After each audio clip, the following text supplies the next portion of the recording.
Bienvenue encore pour ceux qui nous rejoignent. Amen. Nous sommes sur la montagne de la domination. Et nous parlons du plan de Dieu pour la restauration. Amen. Dieu a un plan pour la restauration de l'homme. Et ce plan de Dieu a déjà commencé depuis longtemps. Mais ce soir, nous allons dévoiler ce plan. Amen. Luc chapitre 4, versets 18 à 21. Le plan de Dieu pour la restauration de l'homme. Amen. Je dis au nom de Jésus-Christ. Amen. L'Esprit du Seigneur est sur moi parce qu'il m'a consacré par onction pour annoncer la bonne nouvelle aux pauvres.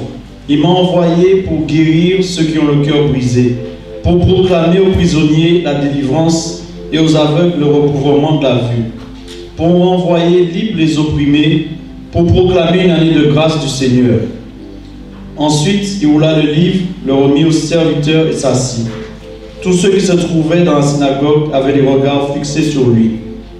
Alors il commença à leur dire, « Aujourd'hui, cette parole de l'Écriture que vous venez d'entendre est accomplie. » Amen. Aujourd'hui, cette parole de l'Écriture que vous venez de lire est accomplie. Amen. Qu'est-ce qui a été lu? Jésus dit que Dieu l'a oint pour plusieurs choses. Amen. La première des choses pour laquelle Jésus a été oint, c'est pour, il dit, il m'a oint pour annoncer la bonne nouvelle. Amen. La bonne nouvelle, c'est l'évangile. Si tu n'écoutes pas l'évangile de Dieu, tu ne peux pas recevoir le salut de Dieu. Amen. La Bible dit que à tous ceux qui ont reçu la parole leur a donné le pouvoir de devenir enfants de Dieu. La parole, c'est l'évangile. Romains chapitre 1 verset 16 dit ceci: je n'ai point honte de l'évangile, car c'est la puissance de Dieu pour le salut de quiconque croit. Amen. L'évangile a la puissance. Lorsque tu reçois la parole de Dieu, la parole de Dieu c'est une sémence. Elle s'installe en toi, elle commence par transformer l'homme de l'intérieur. Ce que la médecine ne peut pas faire, la parole de Dieu le fait. Ce que la prison ne peut pas faire, la parole de Dieu change l'homme. Je veux te dire ce soir que ne néglige jamais la puissance de la parole. Tout ce qui a été créé dans le ciel, sous la terre, a été créé par la parole. Dieu parla et la chose arriva. Amen.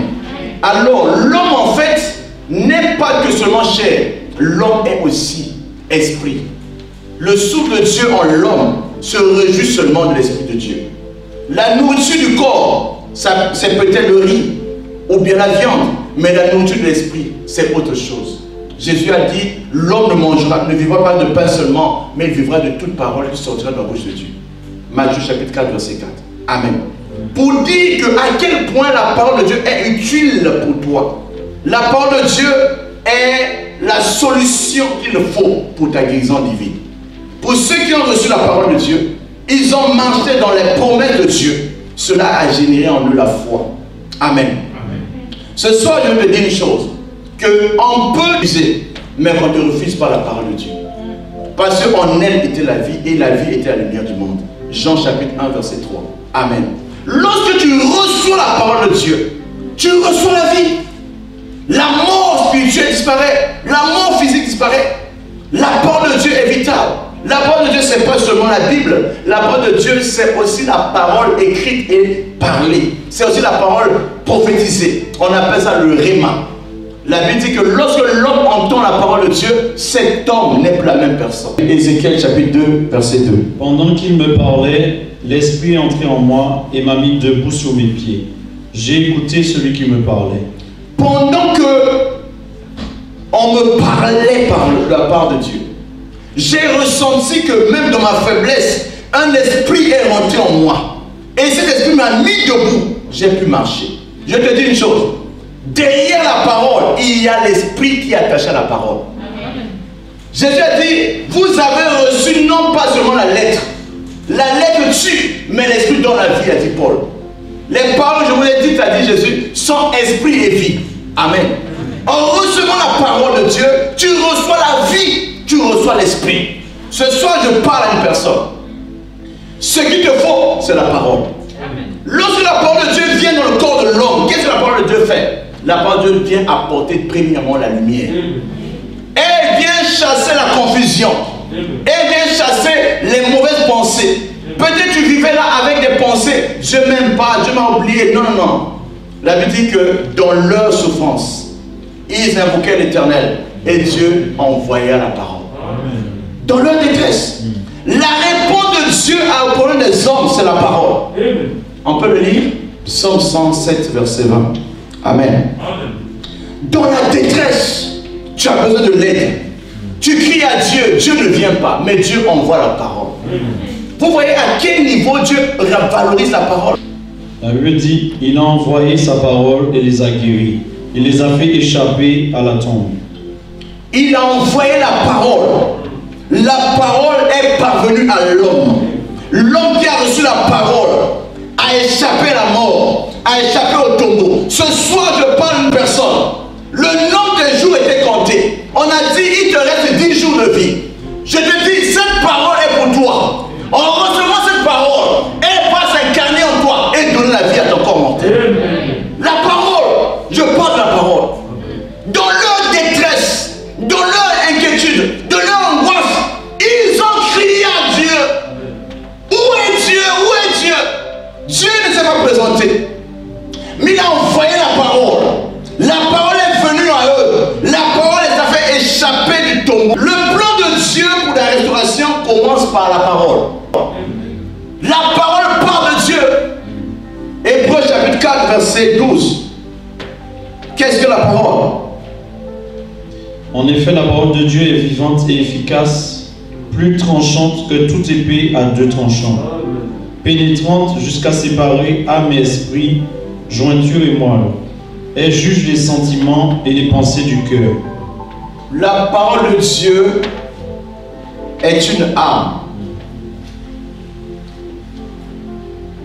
Cette âme agit non pas en surface, elle agit dans la profondeur. À l'intérieur de toi, il y a des secrets. À l'intérieur de toi, il y a des soucis. À l'intérieur de toi, il y a peut-être le trouble. Tu te demandes d'où peut venir ta solution. Les hommes peuvent t'écouter quand tu parles, mais ils ne peuvent pas mesurer la profondeur de ta douleur. Les hommes peuvent t'écouter quand tu pleures, mais ils ne peuvent pas imaginer qu'à l'intérieur de toi, c'est vraiment l'océan des douleurs. Tu as besoin d'entendre Dieu, mais il y a une personne qui peut entendre au plus profond de toi ce qui est caché. Ce n'est pas un homme, mais c'est Dieu qui t'a créé, qui te connaît. Il est celui que l'appelle, celui qui entend les cœurs des hommes. Voilà pourquoi je te dis que quand tu pleures, il y a l'océan des larmes à l'intérieur de toi. Les gens le voient, il y a les petites larmes qui coulent, mais ils ne savent pas la douleur qui est à l'intérieur de toi. Je vais te donner un exemple. Cette femme qu'on appelait Anne, pendant longtemps, était mariée à Elkana. Ce monsieur avait deux femmes, Pénina et Anne. Mais Pénina a eu des enfants. Anne n'avait pas des enfants. Pendant qu'il partait chaque fois pour offrir le sacrifice, Pénina se moquait de l'autre. Et dit, je ne suis pas comme celle-ci. Moi j'ai des enfants. Mon mari m'aime. Alors que le mari aimait l'autre, donnait la double portion à l'autre pour compenser ce qu'elle n'avait pas. Mais malgré l'attention que le mari pouvait accorder à Anne, Anne n'était pas toujours heureuse. Parce que rien ne peut donner la paix à Anne, sinon que ce qu'elle voulait. Or, ne peut connaître ce besoin que celui qui l'a créé. Anne, pendant longtemps, partait à Shiloh, mais rien ne venait. Mais Anne ne s'est pas découragée. Elle s'est levée un jour. Elle a dit, j'ai l'habitude d'aller à Shiloh, mais ce Shiloh-ci, je vais aller différemment. Elle est partie avec tous ses problèmes. Elle est venue déverser le poids qui était dans son cœur devant l'autel de Dieu. Je te dis une chose, le cœur que Dieu t'a créé n'est pas un cœur pour porter les problèmes. Ton cœur n'est pas là pour porter des troubles. Ton cœur n'est pas là pour porter des souffrances. Ton cœur est là pour être dans la joie. Mais Anne n'avait pas la joie. Parce que la seule chose pour lui donner la joie, Dieu ne lui avait pas donné. C'est peut-être ton cas aujourd'hui. Il y a une chose que tu attends de Dieu depuis longtemps. Mais Dieu ne te donne pas cela. Sois comme Anne aujourd'hui. Va rencontrer Dieu à Shiloh. Shiloh aujourd'hui c'est l'église. Viens rencontrer Dieu sur l'autel. L'autel de la domination, c'est le lieu du rendez-vous. Là où l'homme peut se répandre de tous ses problèmes. Ne reste pas chez toi. Viens, c'est ici que ça se passe. Viens rencontrer Dieu, il a besoin de toi. Dieu veut résoudre ton problème que même ton père t'a même pas résoudre. Dieu peut le faire parce que c'est lui qui t'a créé. Nous l'appelons le Père, le Dieu de notre âme. Anne est venue, elle a prié, pour prier elle a prié, pleurer elle a pleuré, elle n'avait plus de voix. Elle a commencé à gémir parce que la douleur était profonde. Quand la douleur est profonde, tu as l'impression c'est comme si plus tu en parles, plus tu as mal. Elle s'est déchargée de tout. Je veux te dire, décharge-toi de tous tes fardeaux. Car lui seul prendra soin de toi. Oh, ce soir, ta douleur peut-être je ne connais pas. Tu es dans un lit d'hôpital. Tu te dis, ma maladie n'a pas de solution. Dieu ne t'a pas créé malade. Dieu ne t'a pas créé malade. La maladie est venue un jour où tu es né avec ça. Mais un jour, cette maladie doit partir. Parce que ce que Dieu a créé, dit tout ce que Dieu a créé est parfait.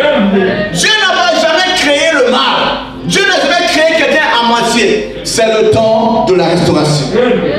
C'est le temps où la divine nature de Dieu doit être infusée dans ta nature pour enlever l'occupant étranger. Je parle du démon. Le démon vient pour détruire les corps. Le démon vient pour tout monter. Le démon vient pour te pousser au suicide. Mais Dieu vient par sa parole. Il envoya sa parole et la parole les sortit de la force.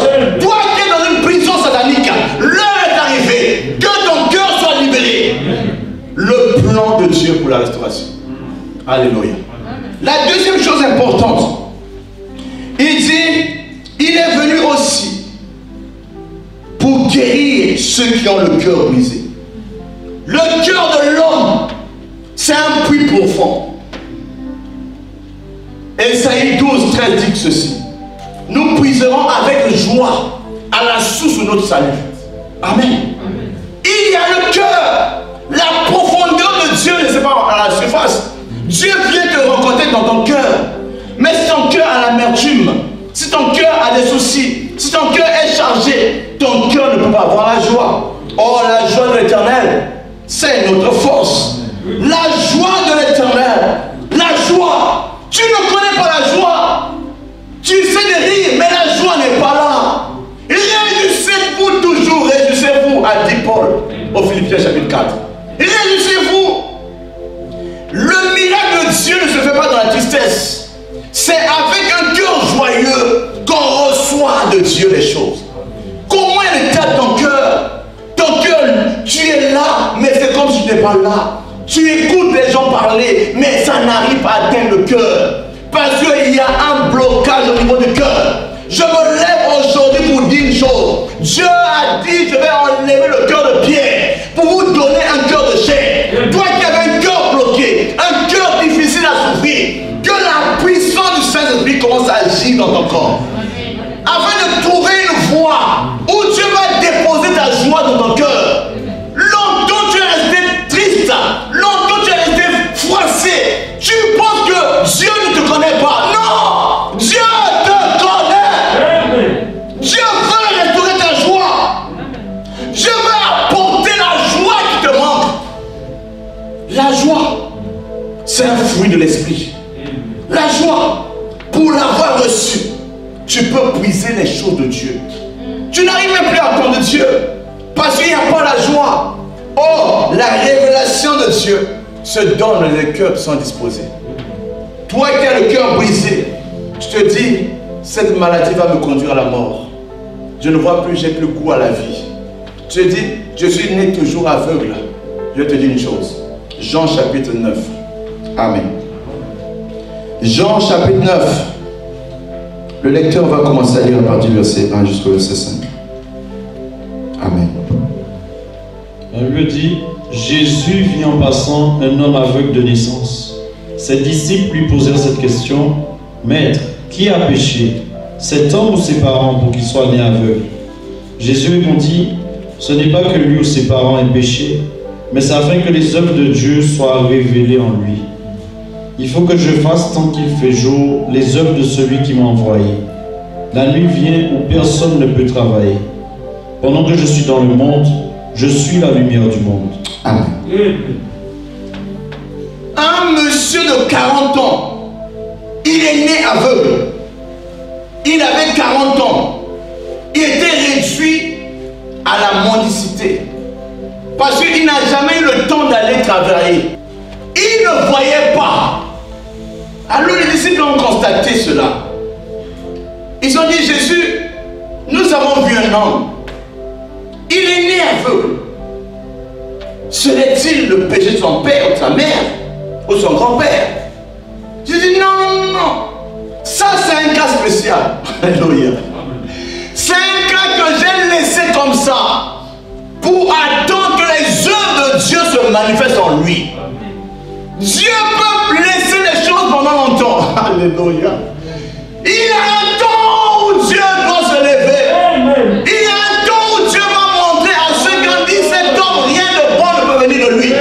Dieu a son temps. Et le temps de Dieu commence lorsque Dieu est présent. Jésus a vu ces gens. Il dit, tout le monde travaille pendant qu'il fait jour. Je suis venu pour faire les œuvres de ceux qui m'ont envoyé. Les œuvres de Dieu, c'est quoi? Le Fils de l'homme apparu pour détruire les œuvres du diable. Les œuvres où le diable ne peut pas régner pour toujours. Jésus a rencontré ce jeune homme. La suite peut lire rapidement. Alléluia. Après avoir dit cela, il cracha par terre et fit de la boue avec sa salive. Puis il appliqua cette boue sur les yeux de l'aveugle et lui dit, va te laver au bassin de Siloé, nom qui signifie envoyé. Il y alla donc, se lava et revint, voyant clair. Alléluia. Il prend la boue. Alléluia. Il prend la boue. L'homme a été créé de la boue. L'homme a été créé de la poussière. Il va encore faire une autre opération. Ça s'appelle la restauration. Il va corriger ce qui ne va pas. Alléluia.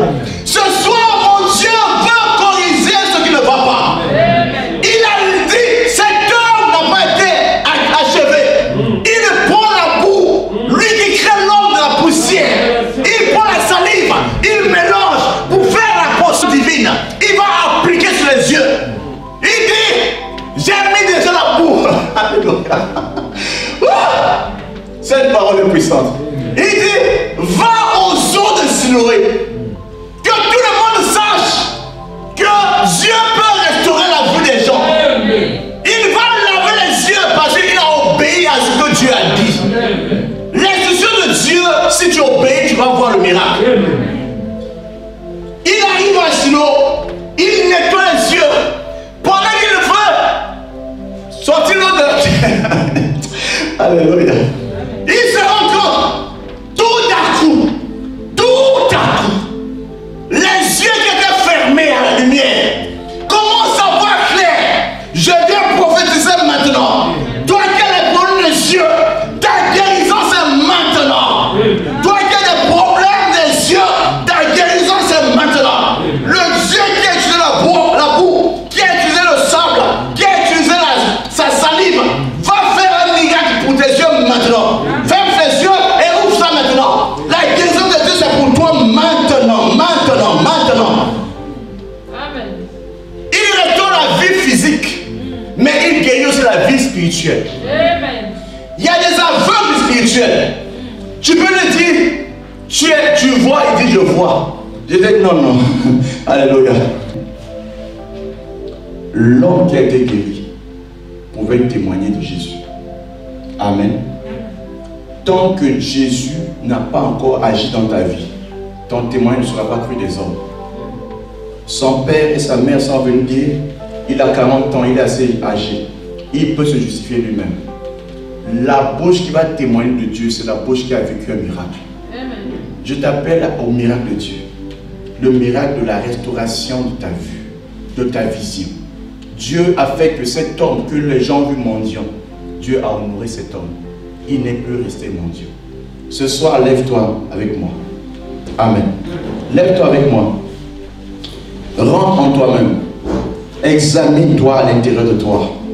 Essaie de voir ce qui ne va pas en toi. Amen. Il y a quelque chose c'est un défi pour toi. Et c'est cette chose qui doit être réparée ce soir. Nous parlons de El Gibor, le Dieu de la restauration. Il peut restaurer tout ce qui ne va pas. S'il y avait une anomalie depuis ta naissance, c'est le temps de la restauration maintenant. Lève ta main vers le ciel, je crie à toi. Je crie à toi. Oh Seigneur, nous crions à toi ce soir. El Gibor guéris-nous. El Gibor intervient. Nous prions El Gibor, le Dieu Tout-Puissant, celui qui peut lier l'homme fort, celui qui peut créer un miracle dans nos vies.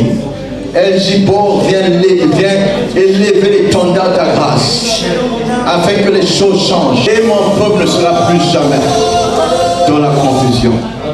Et mon peuple ne sera plus jamais dans la honte. Ce défi qui était un problème, tu avais honte de tout le monde. Tu disais, si je dis ça à quelqu'un, il va se moquer de moi. C'est le temps où El Gibor va agir. Dans le silence, Dieu va agir. Mets tes mains sur le cœur maintenant. Seigneur, tu m'as dit, prêche la parole. J'ai fait mon travail. C'est le temps que l'Esprit qui m'accompagne commence à agir dans les vies. Je libère l'onction maintenant. Quel que soit l'endroit où tu es, dans la salle ou dans ta maison, il n'y a pas de limite dans le monde de l'Esprit. Dans leur détresse, il a imploré l'Éternel. Et Dieu a envoyé la parole. J'envoie la parole et l'esprit de la parole. Reçois la vie. Reçois la restauration. Maintenant, que ce défi soit changé en 24 heures. Je donne 24 heures de changement dans ton corps. Il y a eu une malformation depuis longtemps. Que mon Dieu commence à restaurer cela maintenant au nom puissant de Jésus-Christ. Afin que tu saches qu'il y a un Dieu qui répare les corps. Le mécanicien, c'est pour la voiture. Mais il y a un Dieu qui restaure les corps. Il s'appelle El Gibor. C'est ce Dieu-là qui parle ce soir. Par son onction, je vais libérer l'onction maintenant. Reçois la grâce. Tu es rentré malade, sois guéri. Là où tu étais fatigué, que mon Dieu te visite. Que ce qui était troublant toi chaque nuit, que cela devienne une raison de rire. Parce que Dieu restaure ta joie maintenant. Reçois la vie au nom de Jésus-Christ. Reçois la puissance de la grâce au nom de Jésus-Christ. Que l'onction te touche, te touche, te touche, te touche au nom de Jésus-Christ. Ce mal ne t'aide pas. Cette infirmité au niveau de ton rein est guérie par le nom de Jésus-Christ. Toi qui avais des problèmes de vision, tu ne voyais pas bien. Que mon Dieu te guérisse maintenant. Plus jamais de maladie. Dans le nom de Jésus-Christ. Ah, et remercions le Seigneur, rendons-lui grâce.